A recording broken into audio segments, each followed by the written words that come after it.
guys, I'm Kat. Welcome back to my channel, Catadactyl. Today I'm going to do a random wrap-up, aka my January wrap-up part 2, which I just never got around to filming because that was a super busy time. But yeah, let's go ahead and get into it. So I'm going to talk about the books from my least favorite up into my most favorite. So this month I had some lows and some highs, so let's get into it. Just kidding, not this month, January. So the first book on this list is a 2-star read, and it's The Marsh King's Daughter by Dionne. So in this one we follow Helena, a woman who is now married with 2 small children, when she finds out that her father has escaped from prison. This is problematic for many reasons. In her childhood, her father actually kidnapped her mother and then started a family with her mother by taking the mother to a marsh. And Helena didn't know that in her childhood, but then when she grew up and she did realize she is actually the reason why her father was captured and brought to prison in the first place. So now when her father escapes and he goes into the marshes, she realizes she's the only one who has the skills in order to track him down and bring him to justice. So I was so highly anticipating this book. I wanted to love it so much. It had echoes of My Absolute Darling, and I just was so here for it, and I really wanted to love it so much. I also buddy read it with someone who loved it, so the 2 stars was pretty surprising for me. And there's a few reasons why I think this book just didn't do it for me. Number 1 is that the book is almost entirely tell, not show. Number 2 is it's mostly flashbacks. Number 3 is that no one talks pretty much except for the main character. And that's not even getting into the repetitive writing style or the seemingly unrealistic actions which the main character decides to do, which didn't even make sense to me. I begrudgingly finished this book because it was a buddy read, and also I had already bought it and really wanted to see if the ending could salvage how I felt some way. It did not.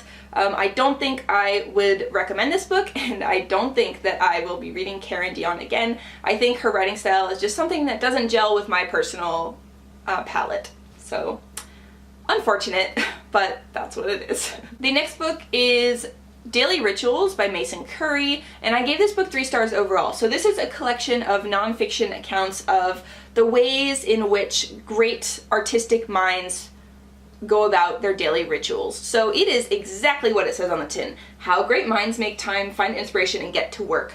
I gave it 3 stars overall because some of the accounts are fascinating and I was really intrigued, and some of them were actually just mundane listings of times and when people ate and what they ate. So, for instance, Benjamin Franklin took naked daily air baths, and Toulouse-Lautrec liked to paint in brothels. My favorite account was of one female writer who had pet snails that she was really attached to, and when she relocated to a different country and she found out the snails weren't allowed in that country, she actually stuck them to her own skin under her breasts so that she could smuggle them into the country. It's a little bit bonkers, and I really liked that account. It's really interesting. Other people, like Gertrude Stein, she found inspiration in staring at cows. A lot of the writing accounts I found really interesting as a writer myself. I think there are a lot of interesting tidbits to be found throughout the book, and it was pretty interesting overall. Next up we have Mr. Penumbra's 24-hour bookstore, which is given to me by a college professor of mine who I'm now good friends with. And of course, it sounds amazing. It's about Clay, who has left the tech world to become a cashier at a mysterious bookstore. The clientele that comes in are always alone, and they always request to check out huge volumes. And as he delves deeper, he discovers the inner workings of the bookstore, Mr. Penumbra himself, secret society, things about fonts and books. And overall, I thought I would absolutely love this book. It's a mesh of old world text and books and bibliophiles mixed with new age technology and wanting to discover how things are made. I really wanted to love this, but it fell flat for me, and I gave it 3 stars because I think that the way in which the discoveries were made weren't explained well enough.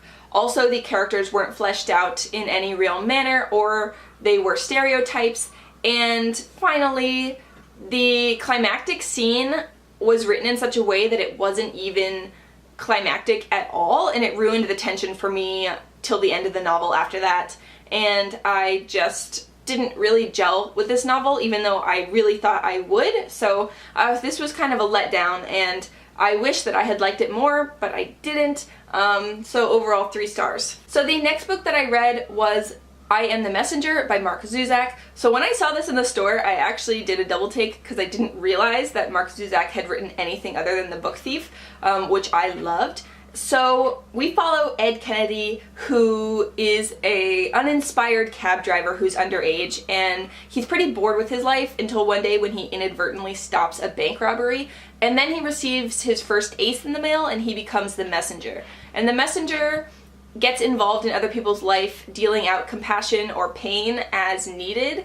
And I thought that the plot and the pacing and the writing was excellent as per Zusak, but the premise of the story and the end, I did not like, and I just didn't like it. So overall I gave it 4 stars because the elements in the book are really strong, as is the writing, and also some of the scenes really stick with me and renew my faith in humanity. So I would recommend this book, and I think it is really interesting that it's written by Zusak, and this is a complete departure from obviously The Book Thief.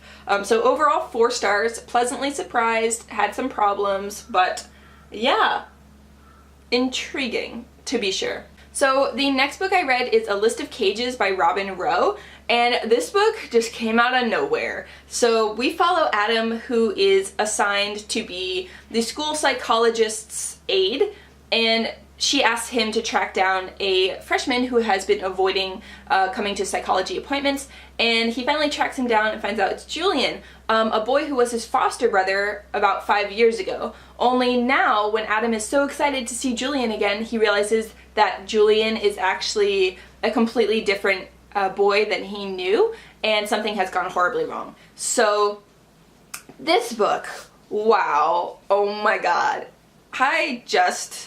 I went in thinking that this was a queer young adult romance. I don't know how I got that impression. It is not. Instead, it is a tale about the darkness of people's minds and compulsions and just being there for your fellow humans in an examination of mental illness.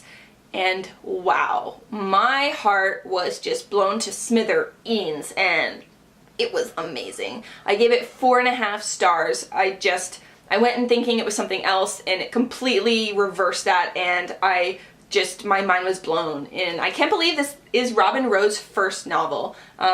It's amazing, and I highly, highly recommend it. It does have really dark elements. It got dark really fast, so while it is young adult, I feel like some of the content is pretty adult, so maybe be aware of that depending on how old you are reading this book. And the last thing I'm going to say is that Julian is the sweetest nugget of a human being I have read in a long time. Like, since I read Simon versus the Homo sapiens Agenda, I think. So, oh my god, Julian is just so sweet. And I loved this book. It was amazing. And if you're looking for a really good cry, read it. Read it, read it, read it. It's so, so good. So the last book on this list is 5 Golden Stars, and it is Forbidden by Tabitha Suzuma. We follow 17-year-old Locken and 16-year-old Maya, who are siblings, raising their family largely on their own. Their mother is alcoholic and largely absent. She doesn't contribute much other than occasionally giving them some money, and they struggle to take care of their younger siblings, make ends meet, and also graduate from high school. And wow, this book just ripped me apart because Maya and Locken, due to their unusual circumstances, start to feel towards each other things that siblings shouldn't start to feel. And the way in which Suzuma wrote this book was just phenomenal. You get inside of their heads and you empathize with them and you care for them, and you are just so nervous and anxious about how the world is going to just kill their dreams, destroy all their hopes, and this book, I was so ready to DNF it at the slightest provocation because yes, it is a book about incest, but I think that the way it is written is phenomenal, and she really definitely avoided that fine line between this is bad and I should DNF it immediately, and this is written in a way that explores this issue quite well, and there are things to think about in this novel. So this book is amazing, and if you can see, the cover is kind of all beat up because I read this in 2 sittings in the bath, and I mean, this book is sweet and tender and a really good look at family dynamics and also mental illness, and it is just heartbreaking. So if you're looking for a really great book that deals with some darker topics and also has some darker themes running through it, then I would really, really recommend this. I highly, highly recommend this book, and I cannot wait to read more from Suzuma. From what I've seen, her other books also have to deal with messed up family dynamics or mental illness or dark elements on a whole, so those are just like all of my boxes checked. I'm so glad I got this book, so glad I read this book, and I highly, highly recommend it. Oh boy, yeah, it was so good. Okay, so that finishes up my random wrap-up. I'm really glad that I finally got around to talking about these books. Please let me know if you agree with me. I know I have some controversial ratings, namely that the book about teenage incest is 5 stars, and the book that was highly rated, The Marsh King's Daughter, I gave 2 stars because I couldn't really stand it. Yeah, so let me know what you thought, if you agree with me, disagree with me. I'd love to have a chat in the comments below. Thank you so much for watching. If you liked this video, please give me a thumbs up or hit the subscribe button, and I will chat to you later. Toodles! Bye!